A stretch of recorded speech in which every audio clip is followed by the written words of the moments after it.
اعوذ باللہ من الشیطان الرجیم بسم اللہ الرحمن الرحیم احل لکم لیلۃ الصیام الرفث الی نسائکم۔ اب یہ ہے احکام کی آیت، بڑی طویل ہے، چونکہ یہود کے ہاں شریعت میں روزہ جو ہے شروع ہو جاتا تھا شام کو ہی، اور رات بھی روزے میں شامل تھی، تو تعلق زن و شو بھی نہیں ہو سکتا اور کوئی سحری وحری کا تصور نہیں تھا۔ جیسے ہی سوئے رات شروع، روزہ شروع، اب اگلے دن تک غروب آفتاب تک روزہ رہے گا۔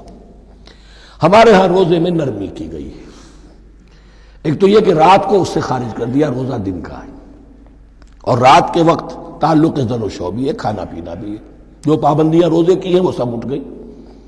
لیکن ہو یہ رہا تھا کہ لوگ سمجھ رہے تھے کہ شاید وہی جو احکام ہیں یہود کے ہاں شاید وہی ہمارے ہاں بھی ہے، اس لیے وہ ایسا بھی ہوتا تھا اپنے جذبات میں بیویوں سے مقاربت کرتے تھے، لیکن دل میں سمجھتے تھے کہ ہم نے غلط کام کیا ہے۔ یہاں اب ان کو اطمینان دلایا جا رہا کہ نہیں، احل لکم لیلۃ الصیام الرفث الی نسائکم، حلال کر دیا گیا ہے تمہارے لیے روزے کی راتوں میں اپنی بیویوں کے پاس جانا۔ ہن لباس لکم وانتم لباس لہن، وہ پوشاک ہے تمہارے لیے، تم پوشاک ہو ان کے لیے۔ بڑا بلیغ کنایا ہے یہ، جیسے لباس میں اور جسم میں کوئی پردہ نہیں ہے، لباس ہی تو پردہ ہے نا، لباس میں اور جسم میں تو کوئی پردہ نہیں، ایسے ہی بیوی میں اور شوہر میں کوئی پردہ نہیں۔ ہن لباس لکم وانتم لباس لہن۔ ویسے بھی انسان کے اخلاق کی حفاظت کرنے والی، مرد کے اخلاق کی حفاظت کرنے والی بیوی ہے، بیوی کے اخلاق کی حفاظت کرنے والا مرد ہے۔ وہ مجھے اقبال کا شعر یاد آ رہا تھا، تعلیم نئی ہو کہ پرانی، نسوانیت زن کا نگہباں ہے فقط مرد۔ نہ پردہ نہ تعلیم نئی ہو کہ پرانی، نسوانیت زن کا نگہباں ہے فقط مرد۔ بہرحال ایک دونوں کے لیے وہ ایک ضرورت بھی ہے، ان کی پردہ پوشی بھی کرتے ہیں ایک دوسرے کی، اور اس طریقے سے لباس کی جو ہے اس میں کنایا کیا گیا۔ علم اللہ انکم کنتم تختانون انفسکم، اللہ کے علم میں ہے کہ تم اپنے آپ کے ساتھ خیانت کر رہے تھے، ایک کام کر رہے تھے جو گناہ نہیں ہے، لیکن تم سمجھتے تھے گناہ ہے، تو اپنے آپ سے خیانت ہو گئی کہ نہیں؟ اصلاً وہ گناہ نہیں تھا لیکن تمہارے علم میں نہیں تھا، لیکن تم یہ سمجھتے ہوئے بھی کہ یہ ممنوع ہے، اس کا ارتکاب کر رہے تھے۔ علم اللہ انکم کنتم تختانون انفسکم فتاب علیکم، تو اللہ نے تم پر نظر رحمت فرمائی، وعفا عنکم، اور بخش دیا، معاف کر دیا، جو بھی خطائیں ہو گئی ہیں وہ سب کے سب معاف سمجھو۔ فالآن باشروہن، اب ان کے ساتھ جو بھی تعلق زد و شے ہے وہ قائم کرو۔ وابتغوا ما کتب اللہ لکم، اور تلاش کرو، حاصل کرو جو کچھ اللہ نے تمہارے لیے لکھ دیا ہے۔ کیا لکھ دیا ہے؟ ایک تو اولاد، تعلق زد و شو میں، اور ایک سکون ہے کہ جو اللہ تعالیٰ نے اس میں رکھا ہے، لِتَسْكُنُوا إِلَيْهَا، قرآن مجید میں یہ الفاظ آئے، ایک تسکین ہے، سکون ہے، اعصاب کا تناؤ جو ہے وہ اس کے بعد جو ہے اس کے اندر ایک سکون کی کیفیت پیدا ہو جاتی ہے۔ اور یہی اس میں حکمت ہے کہ حضور اپنے ہر سفر میں ہم ایک زوجہ محترمہ کو ضرور ساتھ رکھتے تھے، اس لیے کہ قائد کو، سپہ سالار کو کسی وقت بڑی ایسی یعنی پریشان کن صورتحال میں فیصلے کرنے پڑتے ہیں، جذبات پر دباؤ ہوتا ہے اور اعصاب پر دباؤ ہوتا ہے، تو ساتھ اگر کوئی اہلیہ بھی موجود ہو تو اس میں، اور اس کے بہترین مواقع سیرت میں آئے ہیں، وہ پھر کسی وقت میں بیان کروں گا۔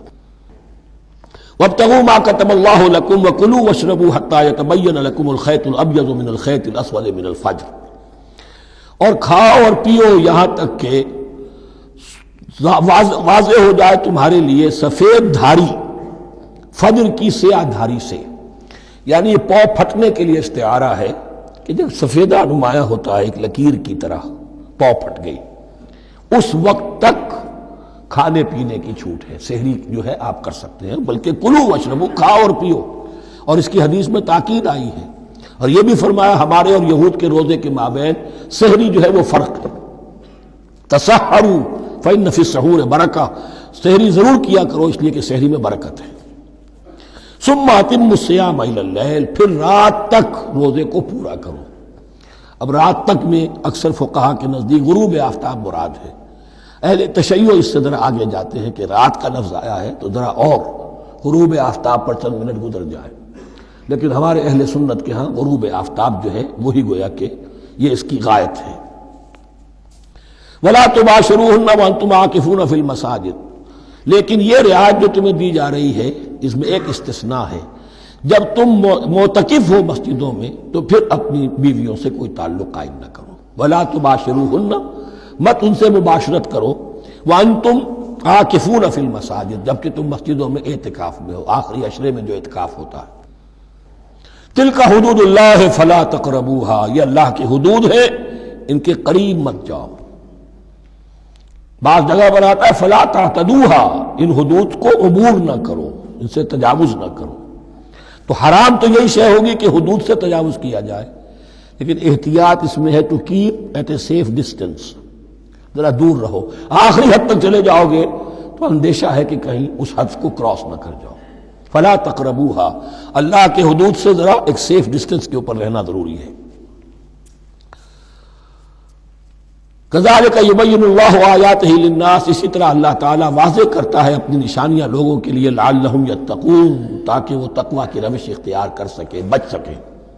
اب وہ لٹمس ٹیسٹ والی آیت آ گئی، تقوی کا ٹیسٹ کیا ہے؟ روزہ اس لیے فرض کیا کہ تقوی پیدا ہو جائے، یہ سارے احکام تمہیں دیے جا رہے ہیں تاکہ تمہیں تقوی پیدا ہو جائے۔ ٹیسٹ کیا ہے؟ تقوی کا لٹمس ٹیسٹ عقل حلال، یہ نہیں ہے کوئی نیکی نہیں۔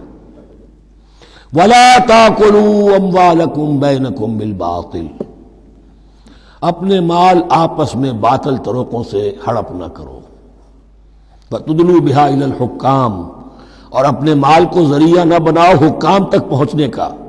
لِتَأْكُلُوا فَرِيقًا مِنْ أَمْوَالِ النَّاسِ بِالْإِثْمِ، تاکہ تم لوگوں کے مال کو ہڑپ کر سکو گناہ کے ساتھ، وَأَنْتُمْ تَعْلَمُونَ، اور تم اس کو جانتے بوجھتے کر رہے ہو۔ جو شخص اس معیار سے تو اس سے باز آ گیا وہ ہے متقی۔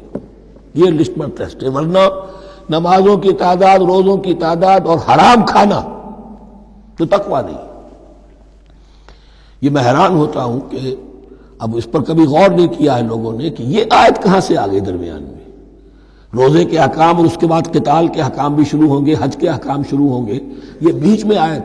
واقعہ یہ ہے کہ جیسے روزے کی حکمت کا نقطہ عروج کیا ہے، وَإِذَا سَأَلَكَ عِبَادِي عَنِّي فَإِنِّي قَرِيبٌ، روح انسانی میں ایک طلب پیدا ہو جائے تقرب اللہ کی۔ اسی طرح احکام صوم میں جو کلائمیکس ہے وہ یہ ہے، وَلَا تَأْكُلُوا أَمْوَالَكُمْ بَيْنَكُمْ بِالْبَاطِلِ وَتُدْلُوا بِهَا إِلَى الْحُكَّامِ لِتَأْكُلُوا فَرِيقًا مِنْ أَمْوَالِ النَّاسِ بِالْإِثْمِ وَأَنْتُمْ تَعْلَمُونَ۔ صدق اللہ العظیم۔